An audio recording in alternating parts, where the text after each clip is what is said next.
All right. Wow, this is exciting. So here we are, we're live. And I just want to talk today about self-sabotage because I think it's so easy and very common for like when things aren't going your way, you're not getting things done, you're not following through, you're not taking action, or you're not getting the results that you want. And it's so common for maybe other people or just yourself just to label it as this kind of blanket self-sabotage.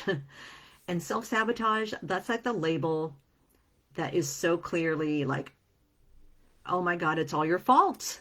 You are such a loser. Why are you doing that? You're sabotaging yourself. It's just, there's nothing good or productive that's going to come from it because it just makes you feel worse, right?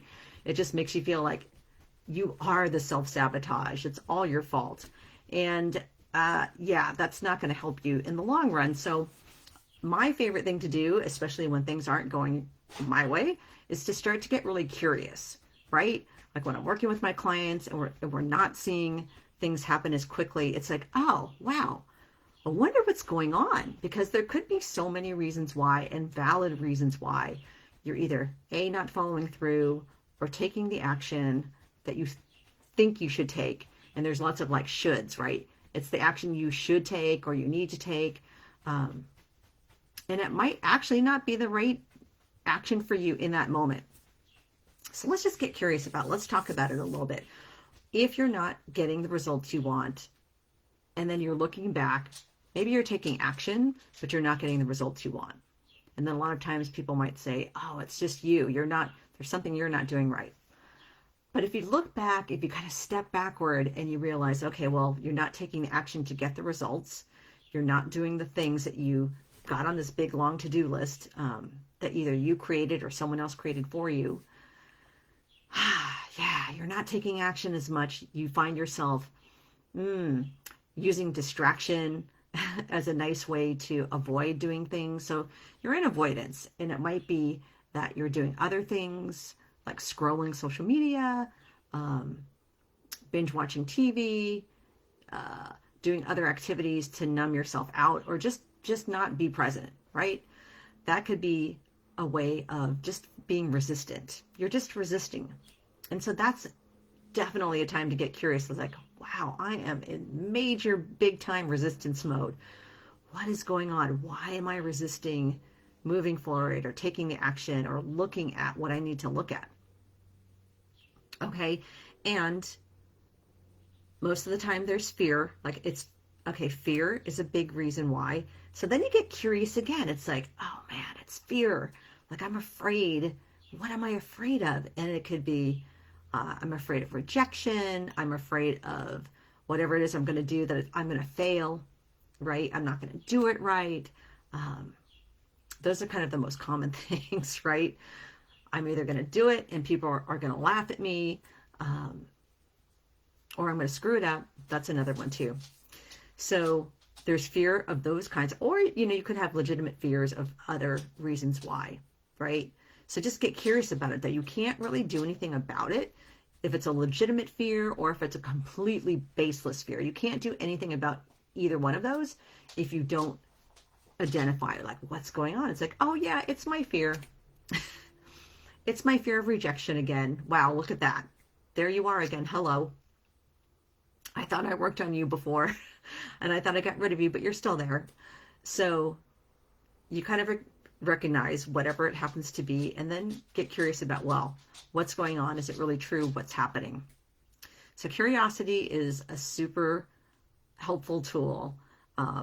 Going into inquiry, even just sometimes when you get curious and you just shine a light on the fear, a lot of times that's enough to dispel it, because you'll be like, oh my gosh, it's that silly thing again. It's that fear of rejection, for instance. It's like, you know what? I'm over that. It doesn't matter to me. I'm going to keep taking the action and I'm going to keep doing things until I get it right. Right? Or it's the fear of making a mistake. And, you're going to have to get curious for your own sake. Like I can say, well, it's likely you're going to make a lot of mistakes. Lord knows I've made a lot of mistakes. I remember back when I started teaching, okay, this will totally date me. I was a step aerobics instructor back in the 90s. And when you teach step aerobics, is one of the hardest things or fitness class to teach because you have to cue everything. And you don't need to know exactly what that means if you've never even heard of step aerobics, but you're not going to be good for probably the first year. I was not really good at it. I was messing up every single time. There was even a point in time where I kind of killed the class. Like there was a class in an aerobic studio on the schedule, and I took it over from another instructor, and it was a good class, and then people just stopped coming because I was so bad. Totally a true story. And then the owner of the studio had to like cancel that class, like take it off the schedule because no one was coming. But I didn't let it stop me. I had to keep working at it until I got better. So that was a practice thing. So yeah, so now I know, okay, yeah, you know what? I'm probably going to make mistakes. I'm going to make mistakes doing this live video, but I'm going to keep doing it again and again and again until I find that sweet spot, that flow where I'm just in the moment and my message is reaching the right people, that kind of thing, right? So there's ways you can shine the light on and be like, oh, there you go. It's my fear of making a mistake. And I'm just saying no to that, right? So there's a whole fear category. You have your own flavor. You have your own kind of go-to fears, let's say. You probably know what they are. And just get curious about it. And then if you have a lot of fear, deep-seated fear, wow, it's no wonder you're not taking the action, right?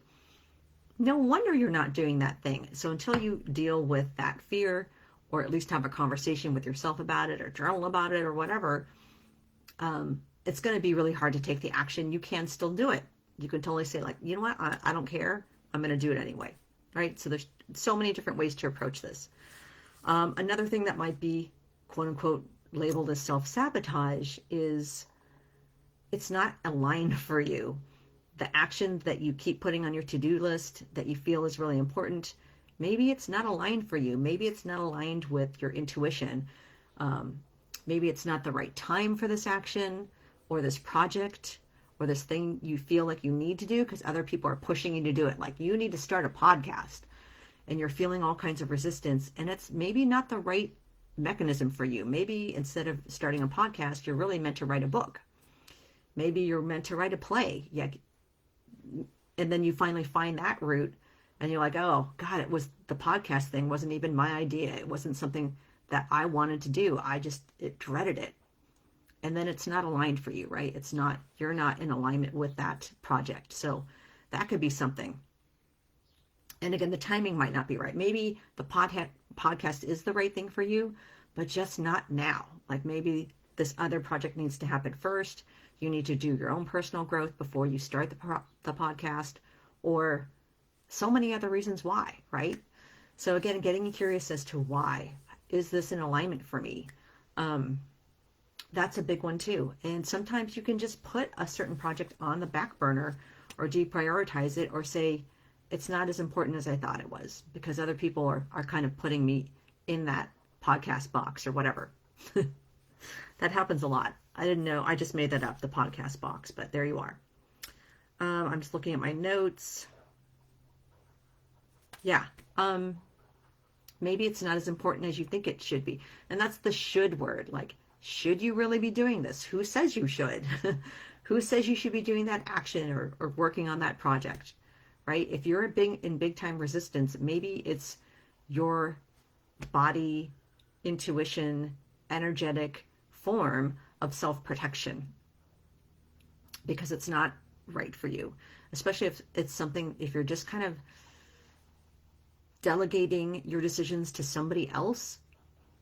You just have to be careful with that. It's great to have mentors and it's great to have like colleagues and people who are advising you, but you have to always check in, right?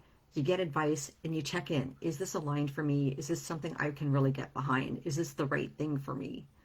And the answer is not always going to be yes. As much as we want it to be, as much as we want to delegate out important decisions like, hey, just tell me what to do and I will do it. As much as we want that, it's not always the right thing.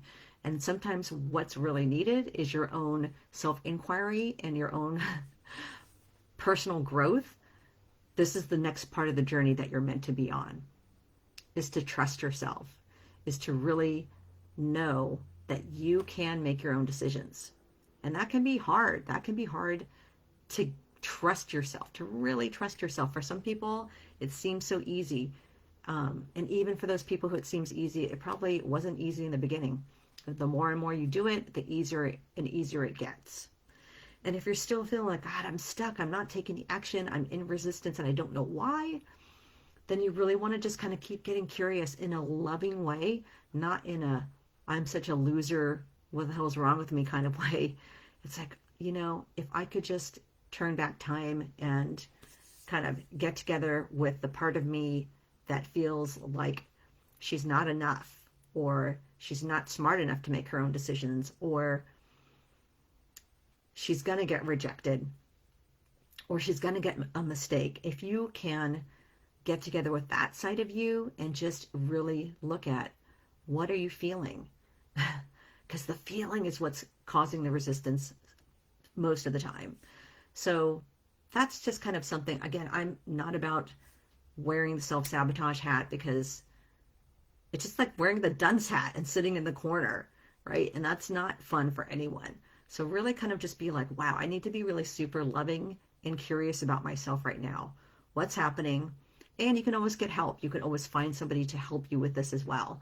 Sometimes it's hard to do it for yourself, especially in the beginning. It can be super hard. So finding someone to help you with that, there's so many people who want to help you. And just make sure you find somebody who has that non-judgmental, unconditionally loving support for you. That's what is going to probably, instead of having someone just say, yeah, follow exactly what I say, I'm going to tell you what to do, I'm going to take you by the hand and be the guru. Like, to me, that can work for so long, but it's probably not, it's not the full story of where you're going on your own personal transformational journey. All right, so that is it for me right now. I think I'm going to hop off here. I'm just like checking things out. Oh, hey, Carrie. I'm going to see you soon. I totally forgot to check the comments. So if you put a comment during the live or during the replay, I will come back and read them later. Thanks for being here, and I will see you soon. Bye for now.